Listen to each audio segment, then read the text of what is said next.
2, 1.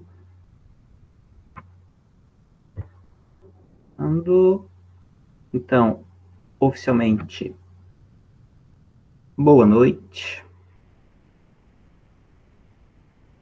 Para quem se encontra comigo hoje pela primeira vez, bem-vindos ao Link. Mayara, Amanda. Obrigada. Acho que Betina também, né? A gente não conseguia se encontrar nos outros dias.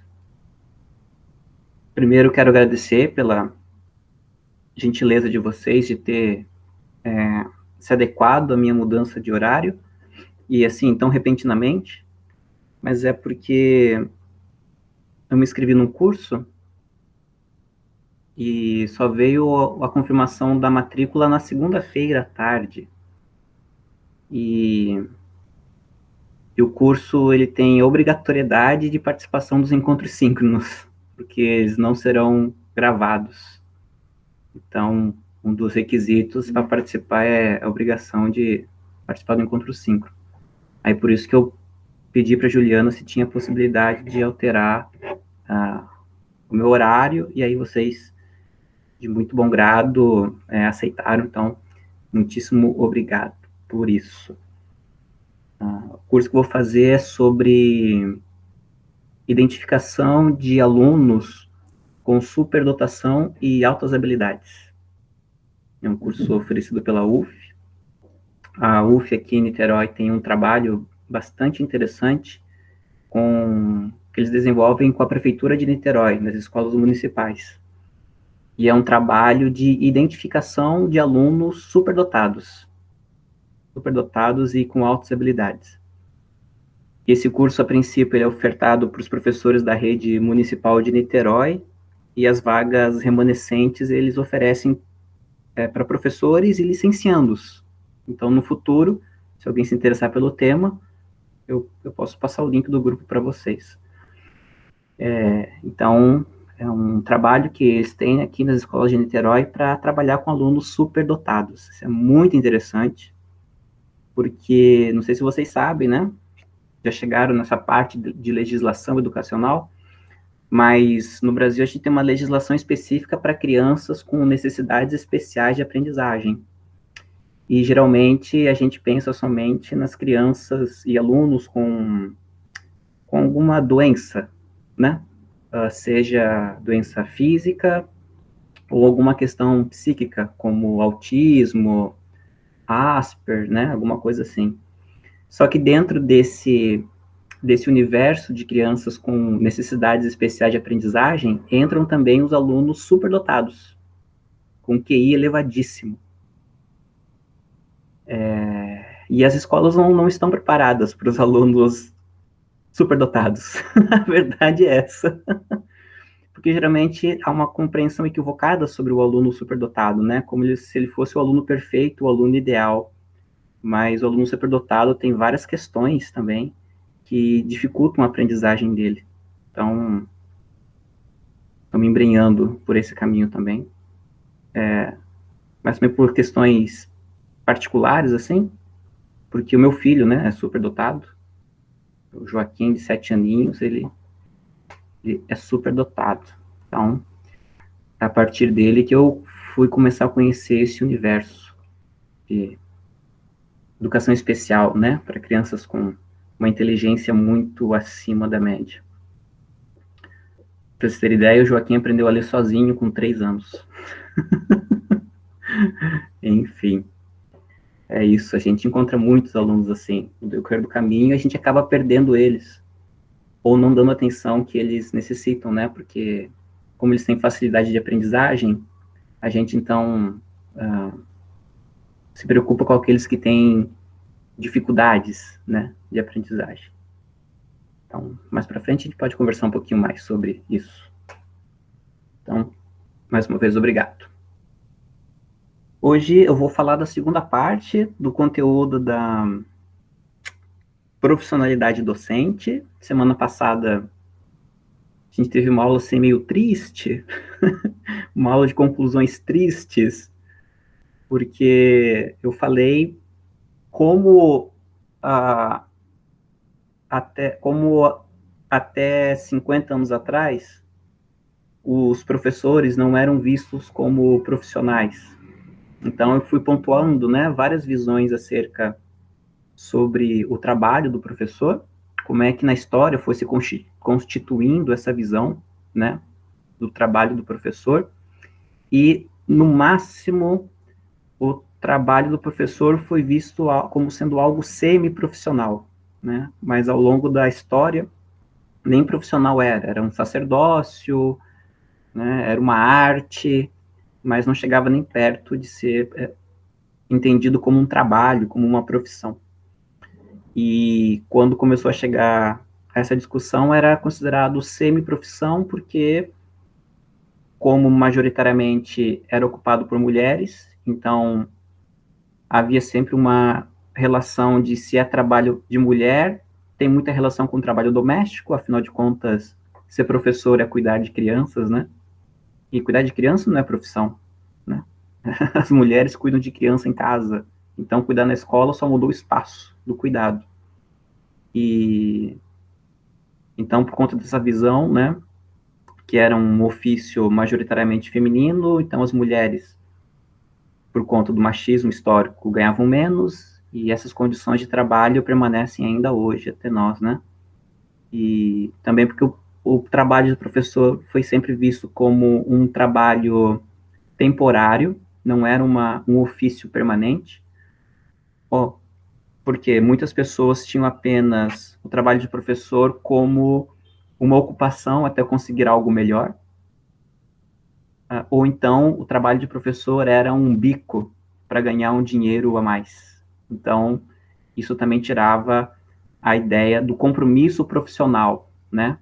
Não é que os professores não tinham compromisso com os alunos, não é isso, mas não tinham comprometimento com a profissão, porque à medida que surgisse uma oportunidade outra para sair da educação, as pessoas abandonavam, né? Abandonavam isso. E aí, então, não havia um desenvolvimento profissional do trabalho do professor.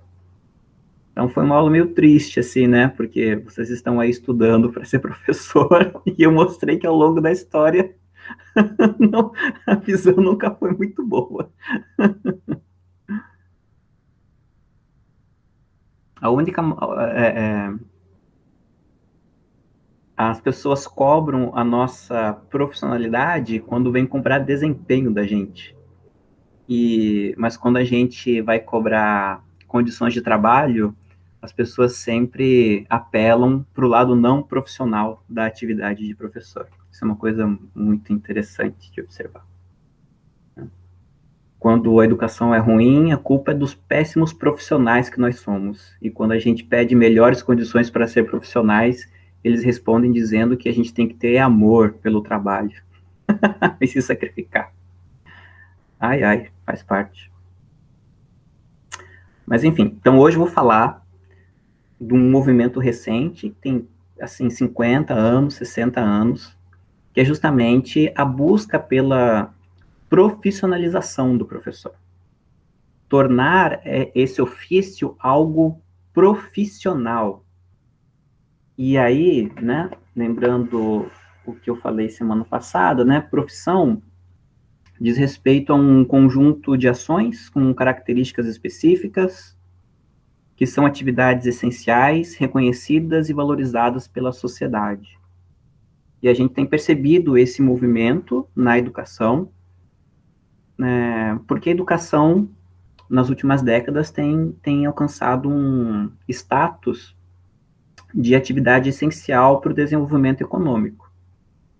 Se vocês acompanham, assim, as notícias da economia política e da política econômica, vocês vão ver que sempre quando vão fazer uma análise da situação econômica do Brasil, sempre se comenta sobre a necessidade de se investir em educação, porque é a partir da educação que as pessoas elas conseguem melhores trabalhos, o avanço tecnológico no Brasil acontece porque as pessoas são mais capacitadas para desenvolver essas atividades vinculadas à economia contemporânea, economia 4.0, enfim, a educação está sempre por aí.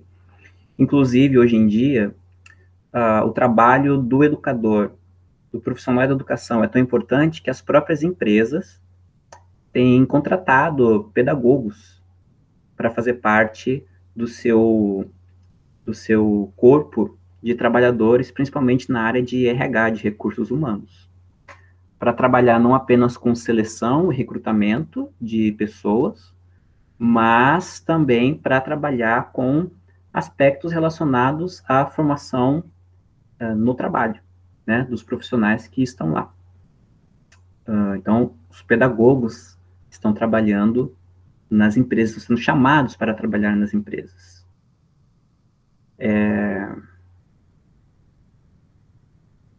E também tem a ideia, né, do capital humano. O que é o capital humano? Justamente a ideia de que o conhecimento humano e o desenvolvimento de habilidades nos indivíduos melhora a eficiência do trabalhador, melhora a produtividade do trabalhador, e isso, consequentemente, enriquece. Não o trabalhador, mas o dono da empresa, claro, né? É assim que funciona. Então, o capital humano, né? Interessante a ideia de capital humano, porque até então o capital era só vinculado à ideia das empresas, né? Porque o capitalista é o dono do modo de produção. Então, o capitalista é o dono da empresa. Com a ideia de capital humano, agora o patrão não é só o dono da empresa, mas o patrão também é o dono dos conhecimentos e habilidades que o funcionário tem e que tem como resultado o lucro do patrão. Né? Diga lá, Mayara. A questão também do trabalho, né, do trabalhador, que tu já veio abordando em outras aulas, tem também a questão de que não é só o capital humano num sentido objetivo, mas também como a venda do tempo de vida dessa pessoa, né? O trabalhador, ele está vendendo não é só o produto que ele produz, ou seja, o produto material, capinha de vidro que tu apontou numa aula passada, como uma questão abstrata, como a própria identidade do professor, mas também ele também vende o tempo de vida dele, né? Tempo útil de vida. Sim. Mayara, tu é do Sul? De Rio Grande. Eu sabia. Finalmente encontrei alguém do Sul, Joaquim. Não sou o único perdido aqui no Sudeste e no Sul. É que eu sou de Santa Catarina, por isso que eu reconheci de imediato o tu, como tu disse. O tu e o verbo conjugado errado depois, né? Exatamente, bem isso. Estamos nós aqui perdidos no Sudeste, então. Bom, então, por conta dessa centralidade da educação na discussão do desenvolvimento econômico, acaba que o professor ele se torna uma peça fundamental nessa discussão. Afinal de contas, o trabalhador da educação, claro, tem toda a parte administrativa, né, que também ganhou uma grande importância nas últimas décadas, nas duas últimas décadas principalmente, né, tem se discutido muito sobre a gestão escolar, que é o papel dos administradores, né, que podem ser tanto professor que vira diretor, que vira alguma coisa assim, ou dos funcionários no instituto, né, tem os docentes e tem os técnicos administrativos, que cuidam da parte administrativa, né, então você tem lá o contador, o pessoal do recursos humanos, o pessoal que trabalha com a infraestrutura, né, então, quando a gente fala de profissão da educação, é importante a gente pensar que não é somente o professor, né, mas existe toda uma estrutura administrativa por trás do professor, que garante o funcionamento da instituição. Essa é uma outra discussão muito interessante também, e agora que nós, a educação, estamos nos atentando, que tem a ver com a ideologia administrativa invadindo a educação. Né? Então, hoje em dia, a educação, o processo educacional, ele tem que se adequar muitas vezes aos processos administrativos. Vou dar um exemplo para vocês, assim, bem claro. O Joaquim, ele retornou agora no ensino presencial, né? Tá retornando aos pouquinhos aqui em Niterói. E aí na quarta-feira, assim, a escola do Joaquim é integral, só que nesse período de volta, metade da turma vai de manhã e metade da turma vai à tarde. Caso o Joaquim tenha ido à tarde. Só que toda quarta-feira à tarde é dia de reunião pedagógica. Então, os alunos são dispensados mais cedo da escola, na quarta-feira, porque os professores fazem as suas reuniões. No período de pandemia, então, assim, metade da turma vai de manhã e metade da turma vai à tarde. Só que na quarta-feira, os alunos da tarde não têm aula, porque tem a reunião pedagógica. Então, para os alunos da manhã, para não haver uma desigualdade com relação aos alunos da manhã, a solução da escola foi a seguinte: numa semana, os alunos da tarde não têm aula, na outra semana, os alunos da tarde vão de manhã, e os alunos da manhã não vão na aula, para que os professores tenham reunião à tarde. Então, seria mais fácil transferir o horário da reunião? O que é mais importante? O que é mais importante? É a regularidade dos alunos, é a dinâmica de ensino dos alunos, ou bagunçar a vida dos pais, bagunçar a vida dos alunos, porque um dia a criança acorda 10 da manhã, aí de repente, no dia seguinte tem que acordar 7 da manhã para estar na escola. Percebe? Então, não é os processos administrativos que se adequam aos processos pedagógicos. São os processos pedagógicos que se adequam aos processos administrativos. Estão entendendo a questão? Então, essa é uma discussão que tem ganhando bastante força na educação nos últimos tempos. A gente, no Instituto mesmo, a gente reclama muito da carga burocrática que a gente tem que fazer. A gente gasta boa parte da vida de professor preenchendo relatórios e fazendo processos administrativos que não faz nenhum sentido para a gente. Mas é porque a burocracia diz que tem que fazer. E a gente, né? Eu já nem sei mais quantas planilhas eu preencho por semana no IF. Olha que bonito vocês aparecendo aí na imagem. Muito bom, vocês existem, que legal. Bom, então hoje eu vou falar um pouquinho sobre essa construção dessa identidade profissional, né, que a sociedade tem cobrado, e isso é muito legal, tá? Isso é muito, muito, muito legal, porque vocês já ouviram falando, né, que eu defendo que ser professor é uma profissão, é um trabalho, né, e nós precisamos ser profissionais. A ideia é tentar entender o que é esse trabalho, o que é essa profissão, tá? Hoje eu vou falar, então, e eu vou falar assim, já deixando uma provocação, que eu vou aí destrinchar na próxima aula, quando falar sobre saberes docentes, que é a provocação do professor Libânio, José Libânio, que é um dos principais pensadores da educação no Brasil, né, filósofo da educação. Acho que ele era professor da USP, se eu não me engano. Tem vários livros dele famosos, né? Vocês certamente vão ler vários textos dele ao longo da formação de vocês. Vai aparecer algum texto do Libânio para vocês lerem.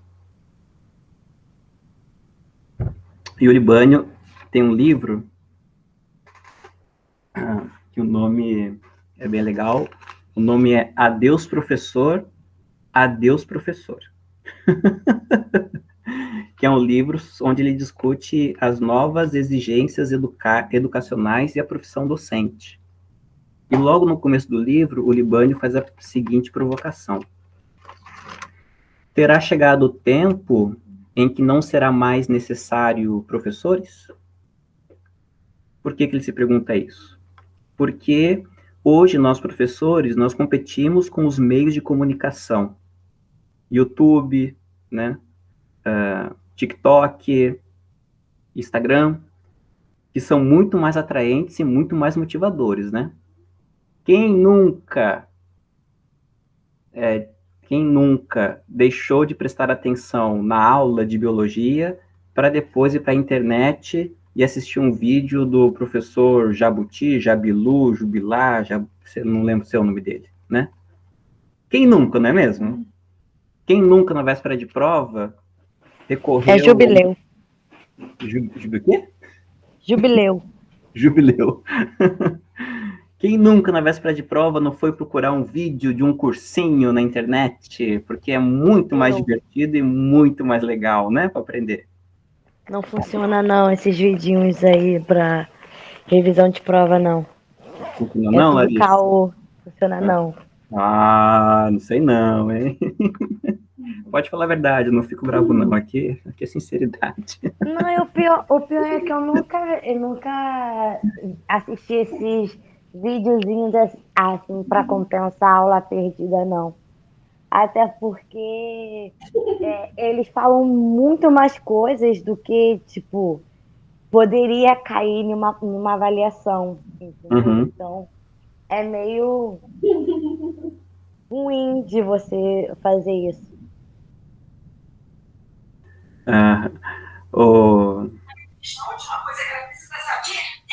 Quer falar alguma coisa? Não? Ludmila, não dá pra ouvir não, Ludmila, tá desligado o microfone. Para mim, assistir aula assim, vídeo aula depois, sempre funcionou, apesar de eu não gostar muito de assistir vídeo no YouTube, eu não tenho paciência. Mas para aprender, assim, eu sempre consegui, sempre me sair bem, porque geralmente eu anoto do que foi falado na aula e na hora que chega no ponto que eu preciso, eu vou prestando mais atenção e funciona. Chega na hora da prova, a notinha vem. Vem, né? Que o que importa é a nota, não é mesmo? O que importa é se livrar da matéria. Mas, de fato, gente, não tem competição entre professor e as redes sociais. É impossível, não consigo competir. É muito difícil, muito complicado. Então, tem essa competição. Cadê o Libane? Me perdi aqui nos meus papéis. Então, tem isso. Os professores, hoje em dia, têm que competir também com os computadores e meios tecnológicos em sala de aula. Né? Hoje em dia, você faz uma pergunta para o aluno, ele saca o telefone e pergunta para o Google, que sabe tudo, né? Então, o professor é dispensável nesse sentido. Será que a escola ela vai desaparecer e ser substituída por teleeducação, centros de informática? Olha, essa é uma possibilidade grande, né? Tá aí o ensino remoto mostrando isso, não é mesmo? Né? Eu acredito que não, hein? Eu também acredito que não, Larissa. Eu torço para que não.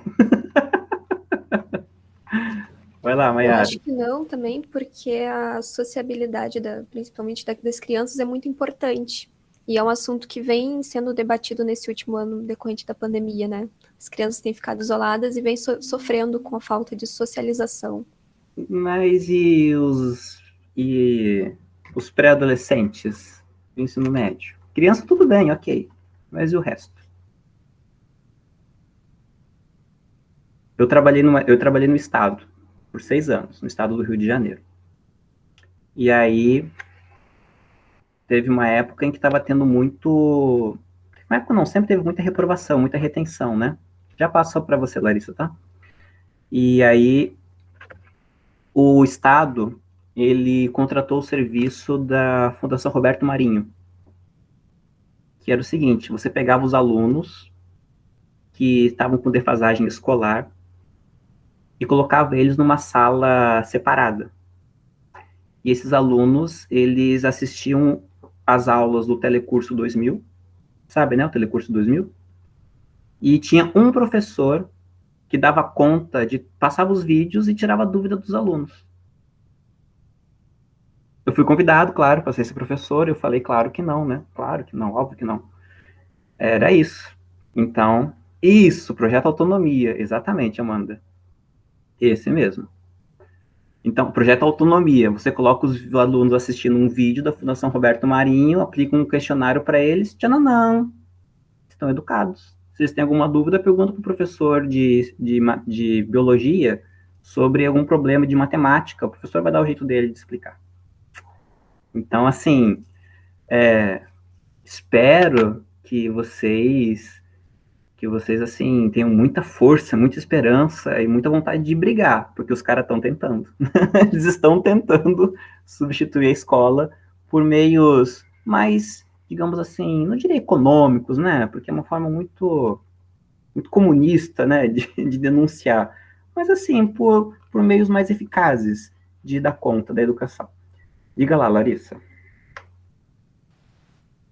Na minha humilde opinião, isso aí eu coloco em base no que eu vejo dentro da sala de aula. É claro que a tecnologia, ela auxilia muito, muito mesmo. Só que, entrando em discussão aí em relação a tipo, ter aula só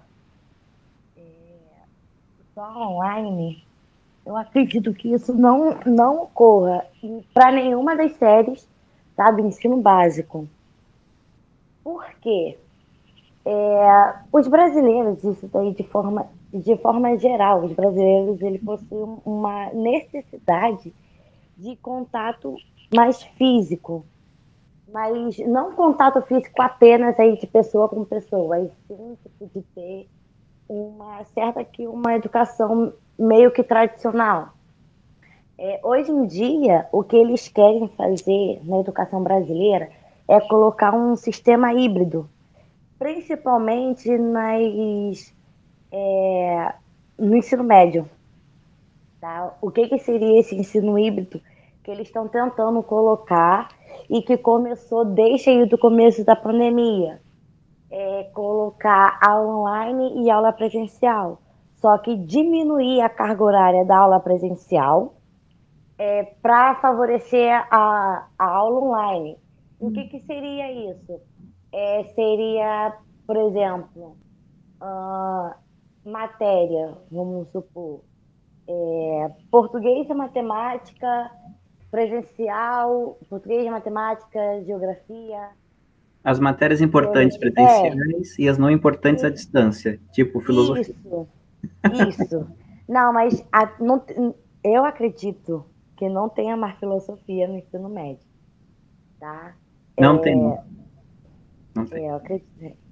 Eu acho que isso juntou tudo, filosofia, sociologia, juntou essas matérias todas e, tipo, em apenas 40 a 50 minutos, tá? É um tempo só para essas matérias, então, juntando tudo, assim, entrou até redação agora, né, nessa vibe de um tempo. Então, o que seria esse ensino híbrido? Realmente eu pegar as matérias mais importantes, colocar ela em uma quantidade de horas presenciais e as outras matérias em uma carga horária online, aonde você teria, aí a desculpa deles é que mas vai ter exercícios em todas as aulas, vai ter conteúdo em todas as aulas, só que você não vai ter o contato diretamente com o professor, entendeu? Então, vai ter uma grande defasagem em estudo por conta desse ensino híbrido. É claro que tem as suas vantagens, né? Que vai ser uma rotatividade maior, né, de conteúdo que pode ser abordado por meio digital, só que perde esse contato, literalmente como você falou no começo da aula, você perde o contato ali de professor-aluno. Então... Essa é uma compreensão bastante de Vygotsky, né? Uma teoria bastante socioconstrutivista do conhecimento. Isso, exatamente. Então você vai ter... Essa perspectiva do ensino híbrido, ela é anterior à pandemia, tá? Na reforma do ensino médio, na LDB, feita pelo Temer, essa não é, a gente não pode colocar na conta do governo atual, mas é do governo Temer. Em 2018, quando teve a reforma da LDB, já foi colocado lá que 20% do ensino médio pode ser à distância. Então, né? Por isso que eu digo foi assim, planejado antes, literalmente foi planejado e antes. agora eles só que agora que está colocando. aceleraram a questão.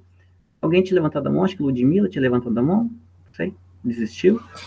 Não, a gente estava falando sobre, na aula de sociologia, sobre algumas coisas que deveriam mudar no acesso à escola, progressista, essas coisas assim. E agora você falando sobre não ter, como que ficaria a aula e a tecnologia, a relação professor e tecnologia, só que tem muita coisa a ser analisada para poder desestruturar isso e passar a aula só para ser tecnologia, porque aí iria desencadear um problema, assim, muito grande, porque tem muito aluno que vai para a escola só para se alimentar, e aí já ia gerar, tipo, uma grande quantidade de alunos que passariam para desnutrição, também geraria uma grande quantidade de desemprego, porque muita mãe enfia o aluno na escola para poder trabalhar.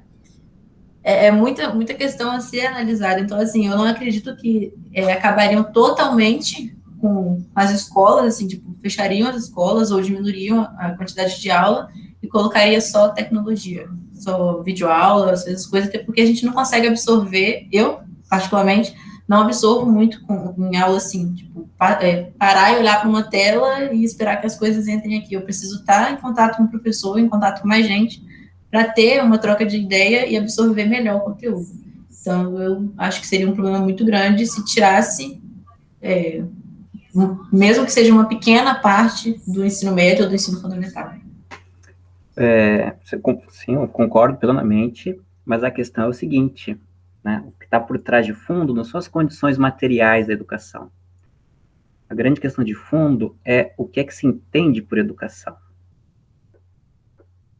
Se a gente mantém... A provocação do Libânio, ela é uma provocação que tem como pano de fundo o questionamento de uma concepção tradicional de educação. Qual seja, o aluno precisa obter informações. O professor é um canal, o professor é um cara que passa informação para o aluno. Então, se a gente mantém essa visão, que é a visão de ensino no Brasil como um todo, por mais que vocês aprendam várias teorias da educação, Vygotsky, Piaget, Montessori, não sei o quê, quem tem acesso a essa educação são os ricos. E olhe lá ainda, né? Porque 90% da população brasileira é educação tradicional, é o professor dando aula, o aluno anotando. Se o professor não escreve nada no quadro, o aluno pergunta, professor, não vai ter conteúdo hoje?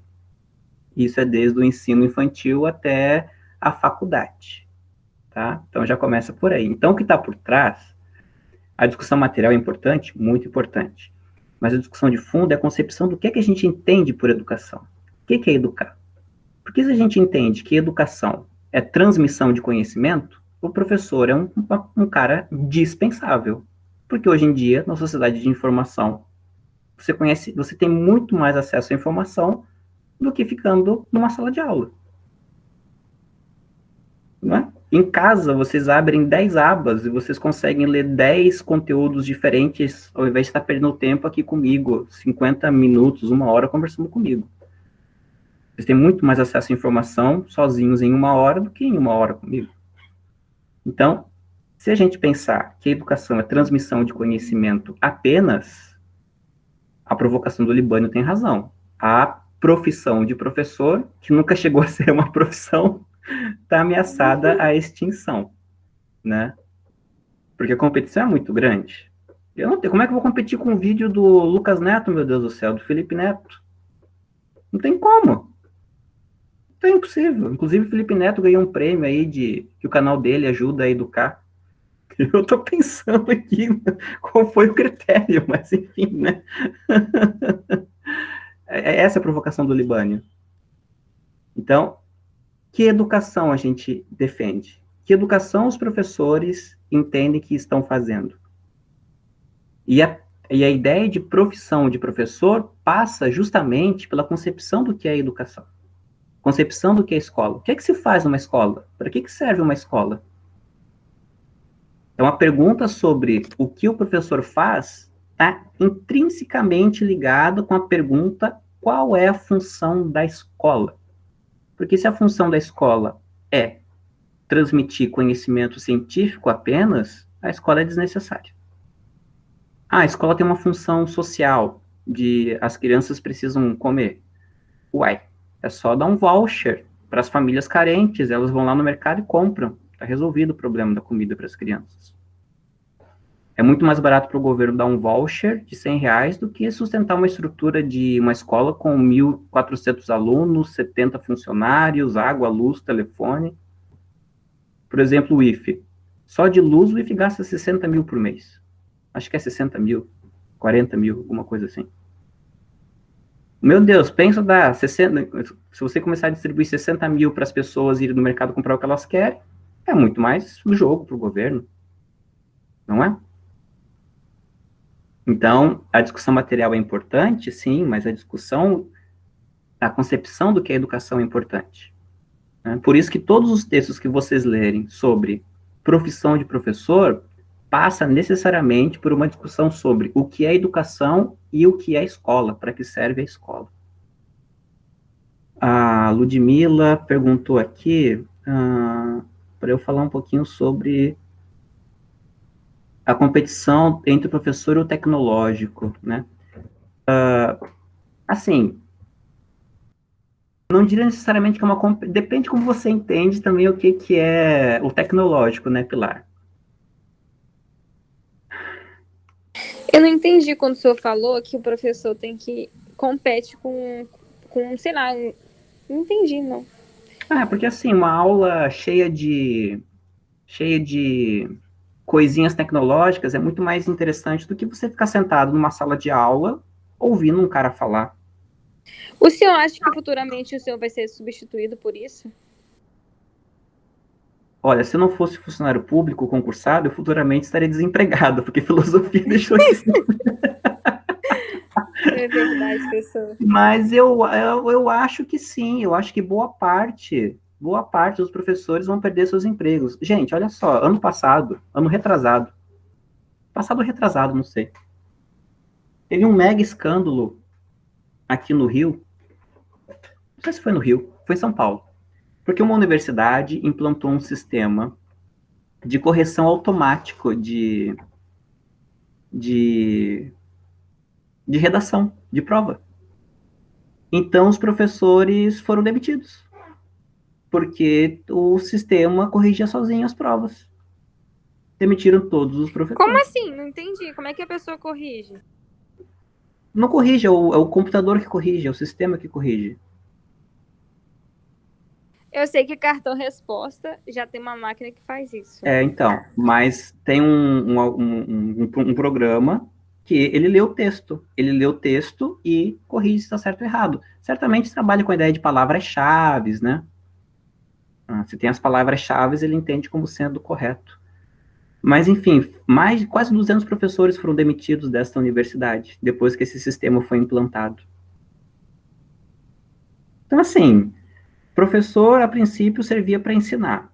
Bom, a gente já tem aí videoaulas, então o professor já não precisa mais estar em sala de aula estudando, ele grava uma aula e essa aula será repetida pelos próximos 10, 15 anos. Então, a gente não precisa mais do professor ali em sala. Então, mas precisava do professor para corrigir as provas, né? Mas agora já tem um programa que corrige prova, que não precisa nem para corrigir mais. Então, assim, gente, a tecnologia, ela, né, é complicado. Mas, assim, a tecnologia, ela é competição, é que eu digo. A gente olha para a tecnologia de maneira ameaçadora, dependendo do que a gente entende por educação. E dependendo de que tipo de educação a gente luta.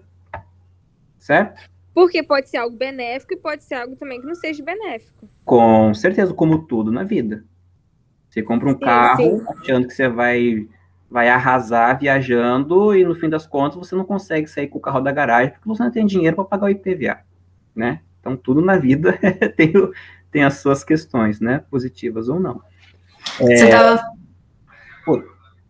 Você falou sobre tirar filosofia, sociologia, essas matérias assim, mas é conveniente para o governo, então assim, faz sentido, porque sociologia e filosofia, pelo menos quando eu estudei, há pouco tempo atrás, foi as únicas matérias que levaram a gente a pensar, questionar. São matérias que, pelo menos para mim, a função delas é fazer a gente questionar o mundo à nossa volta. Por que isso é assim? por que fulano pensa desse jeito, o que foi que fez ele pensar dessa forma. E não é conveniente para o governo ter pessoas que se impõem dentro da sociedade, que sabem o que é mentira, o que não é mentira, que tem de lei. Então, assim, é conveniente para eles mesmo. Mas, assim, vocês estão sendo até muito generosos, colocando a culpa toda no governo, como se o governo, ele realmente fosse o grande formador de políticas públicas e de interesses. Na verdade, o interesse de tirar sociologia e filosofia não tem nada a ver com não fazer ao cidadão pensar e o governo mandar. Tem a ver com o mercado. São matérias inúteis porque não tem serventia nenhuma para o mercado, para o capital. O que o capital quer? O que as indústrias querem? Querem trabalhadores que saibam executar as funções. Então, o que precisa se ensinar para os alunos hoje? Empreendedorismo, precisa se ensinar inteligência emocional, porque um funcionário com saúde mental, ele é muito mais produtivo do que uma pessoa perdida na vida, e aí você cria uma disciplina chamada projeto de vida na escola, onde você vai ensinar os alunos a planejarem a sua vida e a lidarem com a sua inteligência emocional. O que é inteligência emocional? Senão você controlar os seus sentimentos e emoções para não, desculpa a expressão, cagar o que você faz no trabalho. Não é o governo que pensa isso. Eu trabalhei no Estado, numa escola, que começou como um projeto piloto desse negócio de projeto de vida. Quem implantou esse sistema foi o Instituto Ayrton Senna. Não era o governo.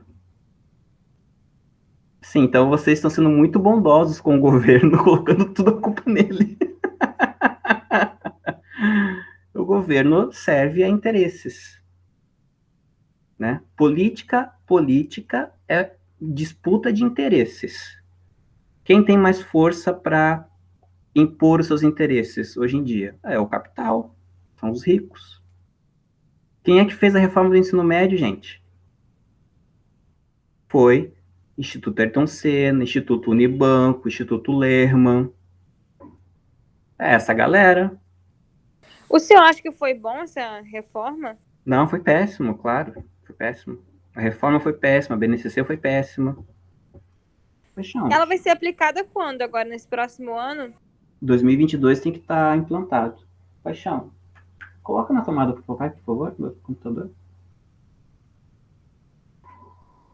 Aí, essa vai fazer química, física e biologia como três em uma só? Só ciência?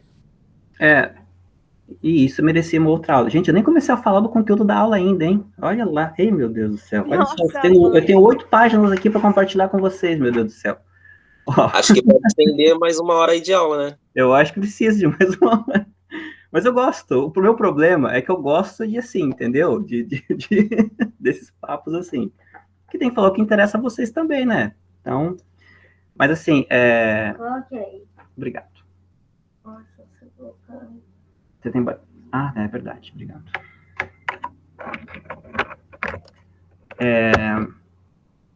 Tive colocando na tomada aqui o computador. Desculpa, tô me mexendo aqui sem falar o que estava acontecendo.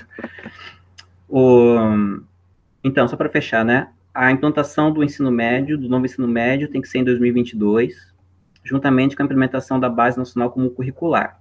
O novo ensino médio, ele institui que agora o ensino médio, ele deve ser prioritariamente feito por percursos formativos. Então, as escolas devem oferecer percursos formativos para os alunos. Então, uma escola, ela não vai mais ensinar tudo.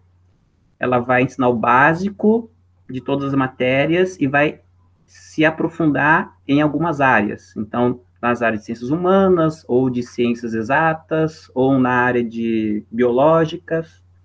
Então, o aluno já vai sair da escola com uma formação específica. Essa é a ideia. Ele escolhe o que ele quer. Bem resumidão. Escolhe entre aspas, né? Porque se na tua cidade tiver só uma escola estadual, você vai ter que fazer aquilo que a tua escola oferece.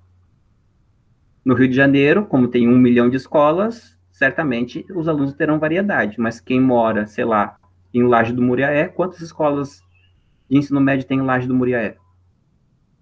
Mas cada escola vai ter sua pauta de ensino? Nossa Senhora. Isso. É bem isso. Então, tem escolha se você tem várias escolas na tua cidade. Se a tua cidade não tem escola suficiente, você não vai escolher. Você vai escolher o que te derem. Tchan! Bem-vindos. A ideia era dizer que era para dar oportunidade dos alunos poderem escolher, e aí isso motivaria mais os alunos a estudar. Só que não. Enfim. Né? Mas não desanima, gente, porque se você desanimar... Só vem pesquisa na minha cabeça. Aí que eles vêm, se a gente precisa de gente nova e sangue novo, a gente precisa de comunista aí brigando com a gente. Vamos lá, vamos virar comunista para derrubar esse povo aí. O sangue novo já tá chegando massacrado já, uai. É difícil. Não, mas foi o que eu falei semana passada. Eu estou ensinando vocês não para desanimar, é para vocês chegarem lá no trabalho assim, ó, já sei de tudo, o Rafael me contou tudo, então vocês não me enganam não. Chega batendo pau na mesa. Pá! Na força do ódio. Na força do ódio. Pode não, gente, se desistir, 7 de setembro tem golpe, Deus me livre, sai fora. Vocês são muito jovens para passar por uma ditadura. Não, vocês não merecem não. Ninguém merece, né? Mas principalmente vocês que estão assim, na juventude, fazendo faculdade. É a época de colocar o pé na jaca, vai ter uma ditadura? Não pode, que desânimo. Uma vida muito triste. Muito triste uma juventude universitária numa ditadura. Eu já tô ficando velhinho. Enfim. Velhinho não, tô chegando a ficar velho, né? Vamos lá, vamos tentar pelo menos dar conta aqui de um pedacinho da aula que eu preparei, né? Então, voltando lá meia hora antes de conversa, eu estava falando que começou-se a discutir a profissionalidade docente. Começou a discutir-se isso. O que é um profissional docente, né? E aí, antes de falar sobre o que caracteriza a profissionalidade, eu quero mostrar para vocês um pouco do caldo da discussão. E aí eu quero mostrar para vocês dois caminhos de discussão do que caracteriza a profissão docente. O caminho da concepção, a partir da concepção pedagógica, então, dependendo o modelo ou o que você entende de educação, você vai ter uma ideia sobre a profissão docente. E um outro aspecto é sobre as instituições as instituições públicas, mas aqui eu vou falar das instituições internacionais, né? As instituições multilaterais, Banco Mundial, Unesco, porque, no fim das contas, são eles que influenciam as políticas públicas de educação e, consequentemente, as políticas públicas de formação de professor, tá? Então, vou começar falando sobre a profissão docente a partir das concepções pedagógicas. E aí eu vou começar falando, então, da visão pedagógica tradicionalista, que é aquela visão onde o processo pedagógico é transmissão de conhecimento e transmissão cultural acumulada no tempo. Então, qual é a função da escola? Ensinar aquilo que já está estabelecido culturalmente. E estabelecer e passar para os alunos aquilo que é compreendido como sendo a verdade, o conhecimento adequado. Então, é a transmissão dos costumes, é a transmissão das tradições, a aprendizagem é entendida como aprendizagem de conteúdo de livros, e a aprendizagem é entendida como armazenamento de informação, ou memorização. Essa é a pedagogia tradicional, né? O conteúdo da prova a avaliação é baseada em medir o que o aluno gravou ou não gravou. Por exemplo, né? Por que é que não se faz prova com consulta? Já pararam para pensar por que que não se faz prova com consulta? É porque não se quer medir o que o aluno, se o aluno sabe usar aquele conhecimento. A prova sem consulta é para medir o quanto o aluno gravou do conteúdo. Por que que eu não posso usar uma tabelinha com as fórmulas numa prova de matemática? Porque na concepção tradicional, o que importa é se você gravou a fórmula, se você memorizou a fórmula. Cara, que bobagem. Não, o que importa é saber usar a fórmula, não é gravar ela. Como se os engenheiros, né, o profissional depois não utilizasse os livros para dar aula. Como se o professor, quando fosse preparar a aula, não consultasse os livros para lembrar o conteúdo. É de uma hipocrisia que eu não aguento, sabe? Eu, para dar aula, deixa eu ver. Eu nem sei quantos livros eu já li, nem sei quantas vezes eu já li o mesmo livro para dar todo ano a mesma aula. Deixa eu pegar um aqui.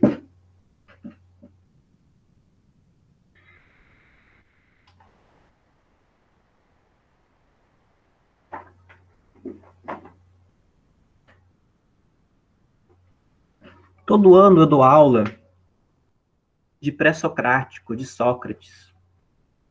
Todo ano eu leio esse livro. Olha a situação do coitado.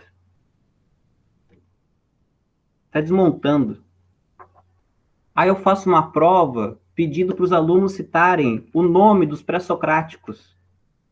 Sendo que eu, para preparar a aula, eu li o livro para lembrar o nome de todo mundo.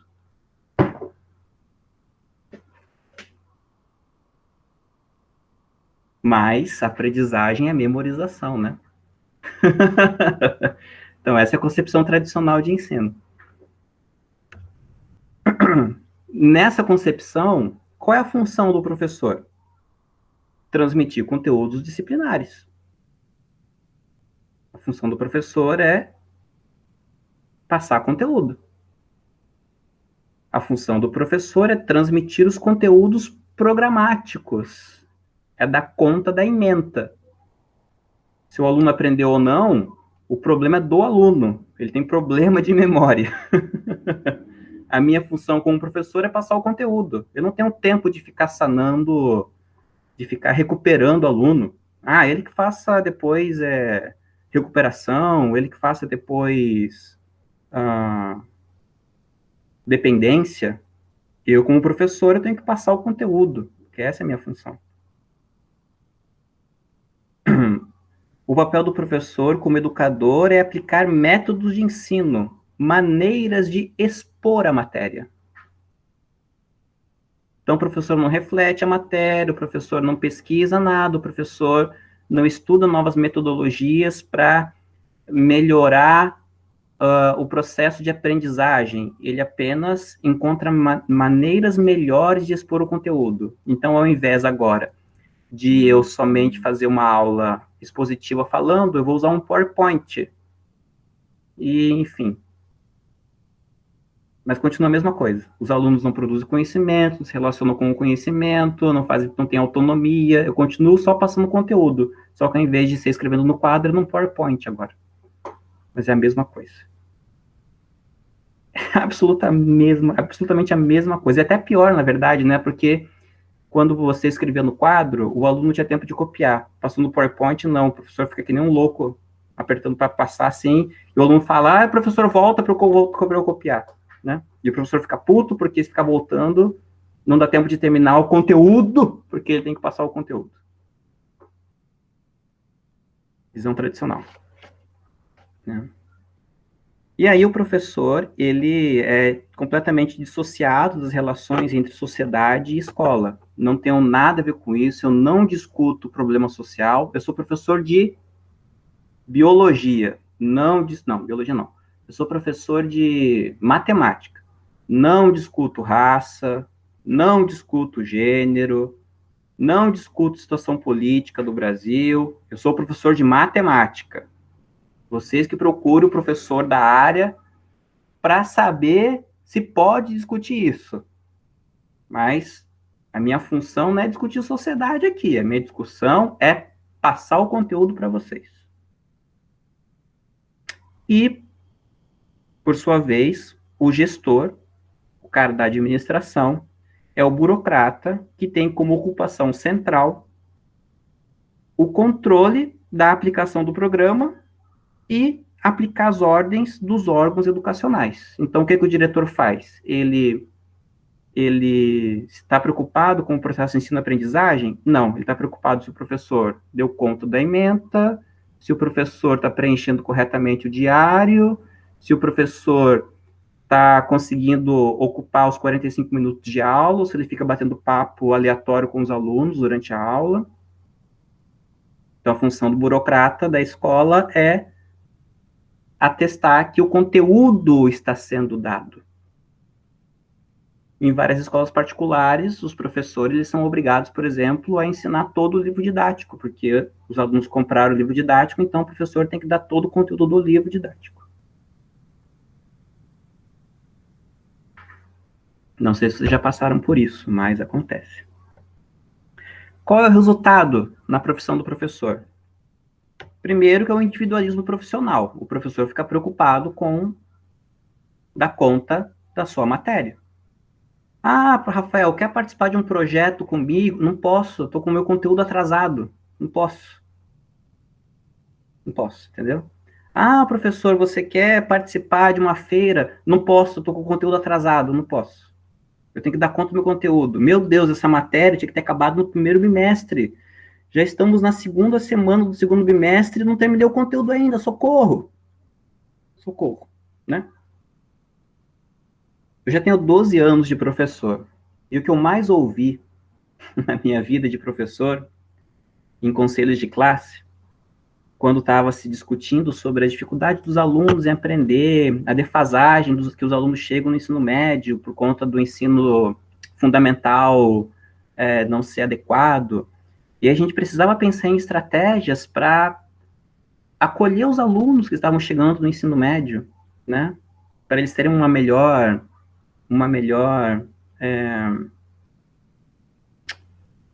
sim, se adequarem ao ensino médio. Fala assim, não, vamos fazer o primeiro bimestre, então, como um primeiro bimestre de recuperação de conteúdos, para identificar o que os alunos não sabem fazer, não conseguem, para daí em diante eles conseguirem se adequar. O que eu mais ouvia era, mas Rafael, ou quem estivesse falando, né, mas Rafael, se a gente dedicar o primeiro bimestre todo para ajudar os alunos a recuperar o que está de conhecimento defasado, a gente não vai dar conta do conteúdo do ano. Aí eu falava assim, mas mano, você já não dá conta do conteúdo do ano, porque os alunos não aprendem nada. Eles não aprendem, cara. Você deu conta como? Como, bicho? Como é que você entende que você está dando conta do conteúdo se os caras não aprenderam? Que isso? Mas o importante é dar o conteúdo. Isso é visão tradicional de escola. Visão tradicional de educação. Então, no fim das contas, o professor fica sozinho, porque ele tem que dar conta do conteúdo, né? Burocratização do trabalho do professor. Então, o professor ele fica mais preocupado em dar atenção ao formalismo burocrático do que ao processo de ensino-aprendizagem. Ah, mas gente, olha, eu preciso, os meus alunos, eles não aprenderam direito. Então, eu vou ficar mais 2 semanas dando o conteúdo, dando atividades. Mas você não pode dar mais 2 semanas, porque semana que vem é semana de prova. Então, você tem que dar prova. Mas fulano, os alunos não aprenderam. Mas está no calendário que semana que vem é semana de prova. Formalismo. Você tem que dar conta do calendário. Dane-se se os alunos aprenderam ou não. Você tem que respeitar a burocracia. E falta de estímulo pelo trabalho, óbvio, né? Quem é que gosta de fazer aquilo que não está certo. A não ser bandido, né? Porque eles gostam de fazer o que não está certo, porque é o trabalho deles, né? Fazer o que não está certo. Mas percebe? Então, se a gente pautar a nossa ideia de educação pela concepção tradicional de educação, o professor não precisa mais existir. Não precisa. E isso os pais fazem em casa com o homeschooling. Os pais fazem isso em casa tranquilamente, né? Você coloca lá os vídeos para a criança e ela aprende. O Joaquim aprendeu a ler vendo YouTube. Meu filho aprendeu a ler com 3 anos assistindo vídeo do YouTube. É claro que ele é super dotado, né? Mas, enfim, ele aprendeu a ler sozinho. Ele falou, a gente perguntou, Joaquim, você está lendo? Ele, sim. Desde quando? Ah, faz tempo. Mas você aprendeu a ler onde? No YouTube. Pronto. Ele aprende inglês jogando videogame sozinho. Simples assim. Simples assim. Professor é dispensável. Um garoto econômico, porque o curso de inglês é caro, então assim, vamos economizar. Pelo menos, né, é uma vantagem de ter um filho superdotado, né? Tem outras várias, mas nesse sentido, é uma vantagem. Então, visão tradicionalista. Visão construtivista. Tão bonita, né? Construtivismo, Piaget, né? Qual a visão? Então, na visão construtivista, o processo pedagógico, ele tem como objetivo o desenvolvimento da inteligência. Eu vejo que o aluno não é mais um vaso que recebe conteúdo, mas é um ser tá, com a sua inteligência e desenvolvimento. Qual seria a função da inteligência? Compreender o mundo e inventar a partir daquilo que ele compreende. Isto é, a função da educação é a construção de estruturas psicológicas. Então, a partir da educação, o ser humano constrói estruturas psicológicas a partir das quais, né, ele começa a compreender o mundo e a inventar as coisas. O conhecimento, segundo o Piaget, ele é derivado das ações, né? Conhecer alguma coisa é agir sobre essa coisa e transformá-la. Então, o Piaget a gente aprende agindo, né? Qual é a função do professor? Segundo nessa perspectiva, né? O professor ele deve conhecer os processos e mecanismos intelectuais envolvido na aprendizagem. Não sei se você já tem psicologia de educação, mas é isso, né? Tem lá os estágios de aprendizagem segundo Piaget, né? Tem lá os vários estágios, né? Então, em cada estágio, o ser humano, ele tem determinadas características e ali, então, ele está apto para aprender determinadas coisas e a partir dessas coisas que ele aprende, ele cria estruturas mentais que vão capacitá-lo a aprender coisas mais avançadas mais à frente. E o professor tem que saber dessas coisas, ter um psicólogo da educação. Qual é a função do professor, né? Além de conhecer os processos intelectuais? É formar o pensamento do aluno, formar a inteligência do aluno. Então, o papel do professor não é dar conteúdo, mas é formar as estruturas de pensamento do aluno. Intermediar a relação do aluno com o objeto, porque se o aluno ele aprende na medida em que ele interage com os objetos, o professor é o mediador dessa relação.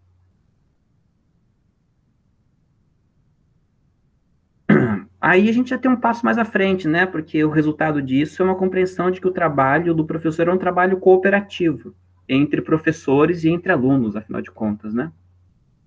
Inclusive, o Piaget ele fala muito da importância do trabalho em grupo, né? Mas, enfim, quais seriam os conhecimentos necessários para você ser um bom docente? Conhecimentos da formação da psique humana, né?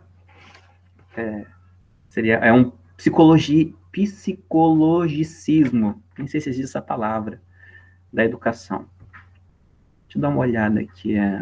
Vocês estão falando no chat, eu me empolguei aqui, deixa eu ver. Maiara fala que Piaget traz essa concepção psiconeurológica e é curioso, pois em paralelo com a sociologia, há o Rousseau, que trouxe a ideia de infância à tona. Mas o Piaget, o Rousseau traz uma concepção filosófica a respeito da infância, né? O Piaget, ele já falou da ideia de desenvolvimento humano. Diferente. Vocês aqui nervosos com os meus comentários sobre a concepção de educação. Maiara, outro aqui, famoso também da bagunça, Larissa, Maiara aqui. Tem um pedagogo espanhol fantástico chamado La Rosa Bondia, que discute muito sobre a posição do professor de transmitir informações, sobretudo discute o que é educação e dualidade da informação e experiência. Vou anotar e vou procurar ele depois, esse eu não conheço não. Alguém teve que projeto de vida? A Anne teve projeto de vida na escola. Anne, você estava no ensino médio por esses tempos aí, realmente você já pegou a questão do projeto de vida. Bem, então, tradicionalista, construtivista. Aí a gente vai ter a visão socio-construtivista, né, que é do Vygotsky. O Vygotsky vai dizer que o processo pedagógico é uma ação intersubjetiva com atribuições, trocas e transformações de sentido na medida em que a gente se relaciona com os outros seres humanos, né? Segundo Vygotsky, a aprendizagem ocorre na interação social.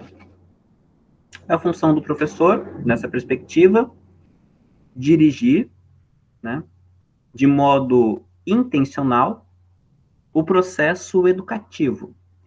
Diferente do Piaget, que media a interação entre o aluno e o objeto, o professor ele dirige intencionalmente, segundo Vygotsky, esse processo de relação entre as pessoas. O professor é o mediador ao aproximar os saberes que a sociedade tem dos saberes dos alunos e da escola, e valorizar as experiências dos sujeitos na busca de um conhecimento sistematizado e organizado. Então, o que o professor faz? Ele reconhece o conhecimento dos alunos e ele pega esse conhecimento já que os alunos têm e tenta fazer uma relação com o conhecimento social. E o professor ele faz essa mediação entre os saberes, a fim de que o aluno ele apreenda esses saberes já sociais, mas apreenda não esquecendo o que ele já sabe ou desconsiderando o que ele já sabe, mas fazendo essa associação, que aí seria a aprendizagem, segundo o Vygotsky. Então, o professor ele exerce um papel de mediação, né, desses movimentos internos de mudança, permitindo a produção de vínculos entre os conhecimentos do indivíduo e os novos conhecimentos que ele aprende na dinâmica social. E então, o professor ele faz esse papel de dirigir as relações, né, e intermediar como se faz essa relação entre os vários sujeitos que estão presentes na escola. Seria o aluno, o ecossistema escolar, a relação com a sociedade, né? Então, mais do que um conhecedor da psique humana e mais do que um transmissor de saberes, né, na função na pedagogia socioconstrutivista, o professor ele vai dirigindo os alunos, os sujeitos da aprendizagem, nessa relação com os saberes que estão aí constituídos, a fim de que o aluno aprenda a partir da aquisição e da relação desses novos saberes com o conhecimento que ele já tem. Essa é a ideia do Vygotsky. Então, vejam bem, 3 posições aqui. Então, dependendo de qual pedagogia você assume, você vai ter uma ideia diferente da profissão de professor, do que o professor tem que saber, da maneira que o professor tem que agir, né, da função do professor, qual é o papel dele. e se esse papel pode ser substituído por uma tecnologia ou não, né? Veja que isso passa, tá, veja bem, é o que eu disse no começo. A ideia da profissão do professor depende da concepção que se tem de educação e depende da concepção de qual é o papel da escola. Então, não tem como discutir profissão de professor sem discutir educação e sem discutir escola. Impossível, está tudo ligado, está tudo interligado. Então, essa é uma visão a partir das teorias pedagógicas. Agora, vamos pensar um pouco sobre a perspectiva de quem faz as políticas públicas. E aqui eu não vou falar do governo, aqui eu vou falar dos organismos internacionais que influenciam nas políticas públicas. Banco Mundial, Unesco e aquele da América Latina, CEPAL.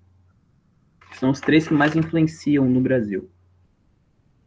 Então, esses institutos multilaterais, né, organismos, eles são organismos internacionais que comandam, que hierarquizam o poder e redefinem forças políticas e econômicas condutoras de projetos de desenvolvimento.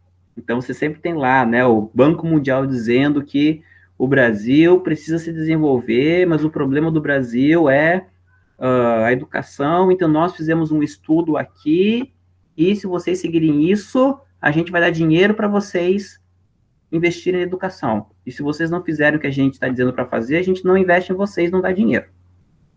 É isso que esses organismos internacionais fazem. Se você segue a cartilha, você tem apoio internacional. Se você não segue a cartilha, você não tem apoio nenhum, e se você for muito teimoso, você vai até ter sanções internacionais por conta disso. Simples assim. É esse tipo de apoio que eles oferecem.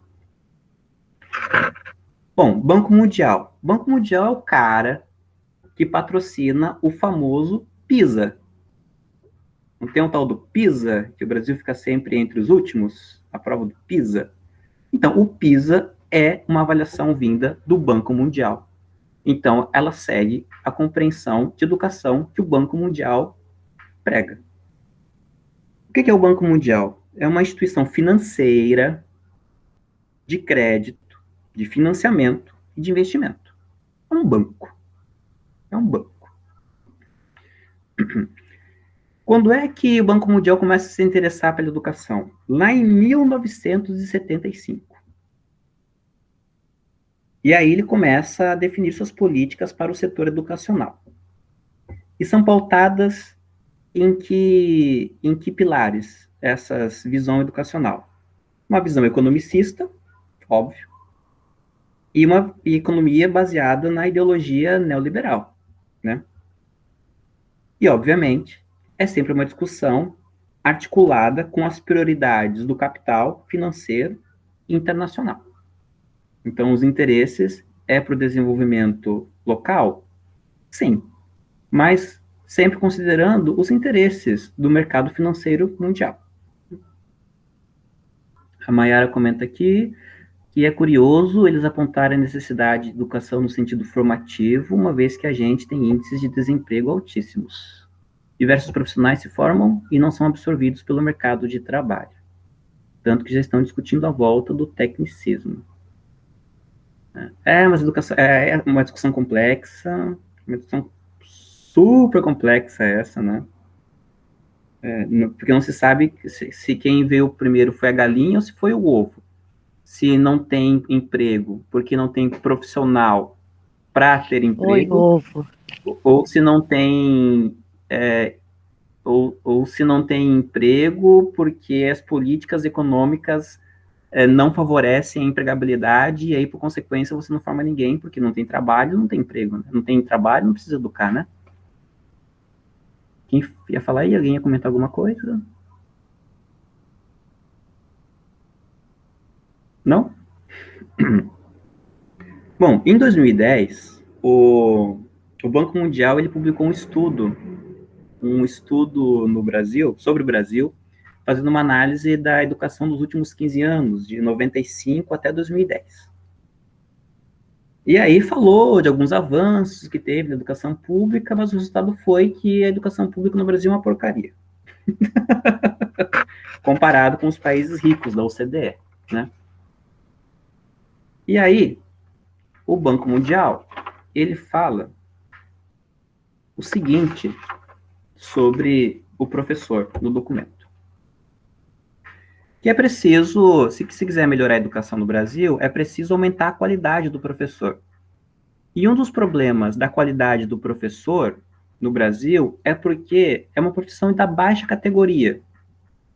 Baixa categoria quer dizer o seguinte, quem vira educador é gente que não é muito inteligente. É para as pessoas pobres, para as pessoas sem acesso. Porque atrai pessoas com baixo rendimento acadêmico. Então, assim, quem é inteligente vai fazer medicina. Quem não é inteligente, para passar no vestibular, vai fazer licenciatura em química. Vai fazer filosofia.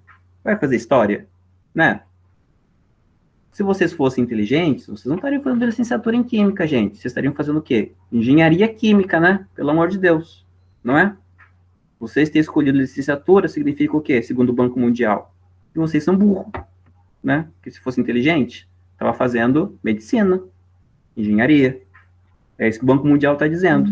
Que quem vai fazer licenciatura é burro. E porque a licenciatura só atrai gente burra, os professores são burros, e aí não consegue ensinar os alunos. Então, o professor burro ensina aluno burro, o aluno sai burro da escola, e por sair burro da escola, ele vai fazer faculdade de licenciatura. É isso que o Banco Mundial está dizendo. É engraçado, né? Exercer a função eles não querem, mas ensinar como que a função deve ser exercida para eles é tranquilo. Aí eles falando sobre educar, você ser um educador é falta de inteligência. Pelo menos para mim, quando eu vou ensinar a matéria para alguém, eu preciso saber o que eu estou falando e saber como que eu vou transmitir a matéria para fulano entender. Mas o banco está falando, quem sou eu para falar? Mas o problema, Ludmila, é que você até ensina alguma coisa, só que você é limitada. Entendeu? Você é burrinha, porque você teve uma escolarização muito ruim. Então, assim, quando você for ensinar os alunos, você não vai conseguir ensinar muita coisa. Se pá, vai ter que ensinar errado. Entendeu? É isso que eles estão dizendo. Então, o que precisa fazer? É preciso atrair, recrutar é a palavra que eles usam. É preciso recrutar indivíduos com alta capacidade. Inteligentes. É preciso trazer para a educação aqueles mesmos caras que vão fazer medicina, que vão fazer engenharia, porque vocês sabem, né? Todo médico é super inteligente, né? Médicos, caraca, eles são eruditos. Eu não encontrei um médico ruim na minha vida ainda. Não lembro de ter encontrado um médico ruim, não lembro. Assim, vocês já ouviram alguma coisa sobre médicos que não sabem entender direito? Eu nunca ouvi. Engenheiros? Meu Deus. Não, imagina, capaz que a gente vai ter médico que não sabe a diferença de protozoário e vírus. Imagina. Nunca ouvi isso, que absurdo. Que absurdo, nunca ouvi uma coisa dessas, né? Enfim, então é isso. Quem faz medicina é super inteligente. E assim, é muito interessante, né? Porque assim, inteligente é quem passa no vestibular, né? Mano, que coisa mais burra. Porque vestibular é decoreba, mano. Então é a visão tradicional de educação. Se você passa na prova de medicina, quem conseguiu responder mais questões daquela provinha.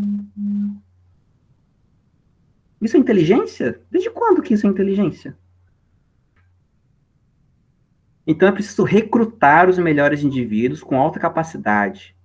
É preciso incentivar o desempenho e a produtividade. Porque, assim, além dos professores serem burrinhos, eles não têm lá muita vontade de trabalhar, não querem fazer curso, entendeu? São gente, assim, despreparada. Então, tem que incentivar o desempenho e a produtividade deles. Como? Pela meritocracia. Então, os melhores professores ganham prêmios. Eu trabalhei no Estado Na época que eu trabalhava no estado do Rio, tinha lá as escolas que alcançavam desempenho, os professores recebiam dinheiro a mais no final do ano. Né? Então, o que a gente fazia? A gente preparava os alunos para fazer a prova do SAERJ. A escola virou um grande cursinho de SAERJ. Aí fazia simulado do SAERJ. Aí as provas tinham que seguir, as provas das disciplinas, elas tinham que seguir o modelo das provas do SAERJ. Por quê? Porque os alunos treinavam para o SAERJ, iam bem no SAERJ, e no final do ano a gente tinha uma graninha a mais no bolso. Olha que educação maravilhosa. A gente está seguindo aqui os padrões do Banco Mundial. Ué. Né? Então, é uma visão economicista, onde não se fala em formação de professores, mas fala-se em recrutamento, como em empresas. Então, você divulga uma vaga e espera que quem procura essa vaga seja os melhores profissionais. Você não fala em formação de professor, em melhorar o professor, né, a cada ano. A recompensa é conforme rendimento. A recompensa, né, por você ser um bom profissional, é pagar mais dinheiro. Não é? Então, você não incentiva o professor a melhorar a partir do plano de carreira. Você ganha mais se os alunos vão bem. Não se você faz um doutorado, se você faz um outro curso. Né? Você não incentiva a formação do professor. A formação do professor se concentra em conhecimentos práticos, porque afinal tem que passar o conteúdo, em técnicas de como maximizar o tempo na sala de aula, é eficiência e produtividade. Se você é um professor que tem 45 minutos de aula, mas dá só 10 de conteúdo, você não é eficiente. Eficiente é você usar os 45 minutos de aula para dar o conteúdo. Eu nunca me esqueço que um dos resultados desse estudo foi dizer assim, que no Brasil o professor perde muito tempo chamando a atenção dos alunos. Por isso que as aulas não são produtivas, porque o professor gasta mais tempo chamando a atenção do aluno do que passando o conteúdo. Então, a educação no Brasil não é eficiente, o professor não é eficiente. Né? Já estou encerrando, tá, gente? Já estou encerrando, que já são 8h30, né? Estou acabando já. Máxima de competência técnica e mínima consciência política, crítica, autônoma. Trabalho extremamente controlado. Então, você tem que entrar em tal hora e sair em tal hora. Você tem que ficar 50 minutos em sala e dar 50 minutos de aula. O professor não tem autonomia para planejar, nem para desenvolver, nem para refletir sobre o seu trabalho. Ele tem que cumprir o que a instituição diz para fazer. E o desempenho de cada professor é medido pelo rendimento escolar dos alunos. Se os alunos vão mal, a culpa é do professor. Não é a culpa da escola, que não tem banheiro, que não tem internet, que não tem água. A culpa é do professor que não ensinou direito.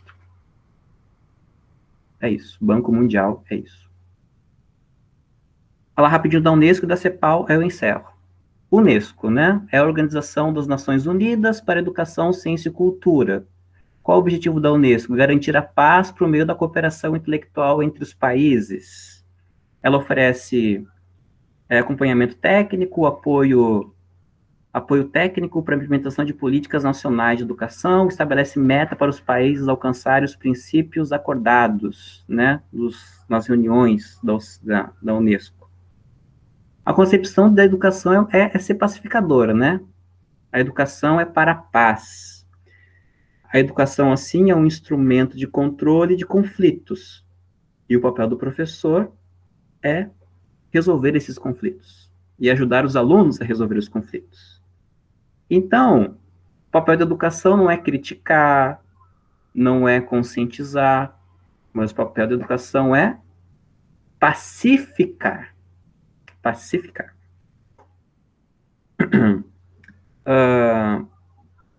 Obviamente, estimula uma convivência com o setor privado, né? Então, você não critica as coisas, você simplesmente apazigua, né, as relações. E, obviamente, é articulada, né, à ordem capitalista, com regras de mercado e uma formação adaptada ao contexto.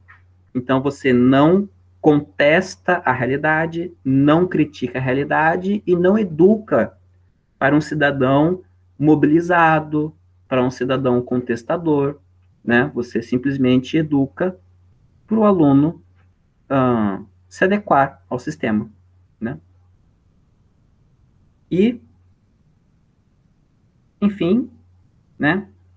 A CEPAL, que é a Comissão Econômica para a América Latina e o Caribe, também tem o objetivo de contribuir para o desenvolvimento econômico da América Latina, e, assim como o Banco Mundial, diz que, né, o papel da educação é para o desenvolvimento econômico.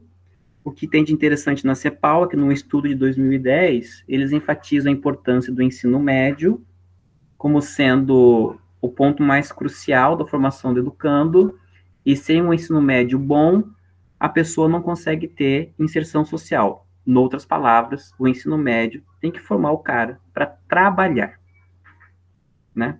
Então, é uma função também do professor baseada em desenvolver conhecimentos técnicos, habilidades específicas para o mercado produtivo.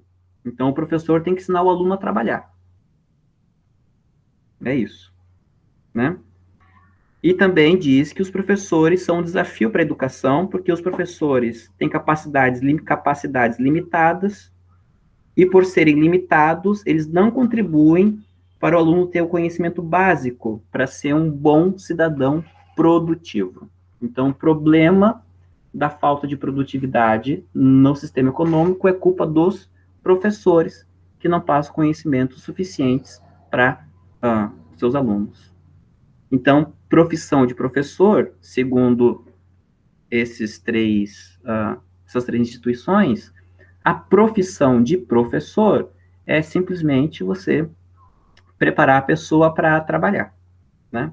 É isso. Passar conhecimentos técnicos específicos para ajudar que a sociedade seja mais produtiva, para que o PIB cresça, né? É isso. Essa é a visão. E são eles, por isso que eu disse, né? Vocês são muito bons achando que o governo pensa todas as maldades. Na verdade, quem pensa as maldades são esses caras aqui. Afinal de contas, o Brasil está desesperado em melhorar na prova do PISA. Sendo que a prova do PISA é uma prova do Banco Mundial. Se o governo não agrada o Banco Mundial, não tem din-din, não tem dinheiro, não tem empréstimo. Né? É isso. Né? São isso.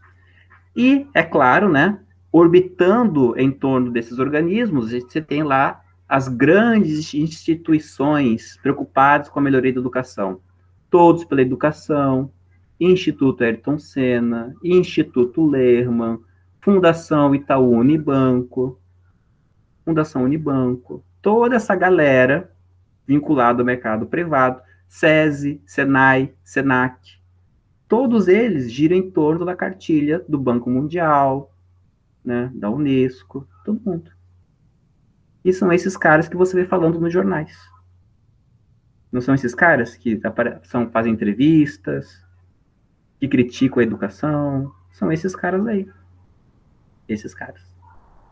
Então, mas será que ser professor é ser isso que eles querem?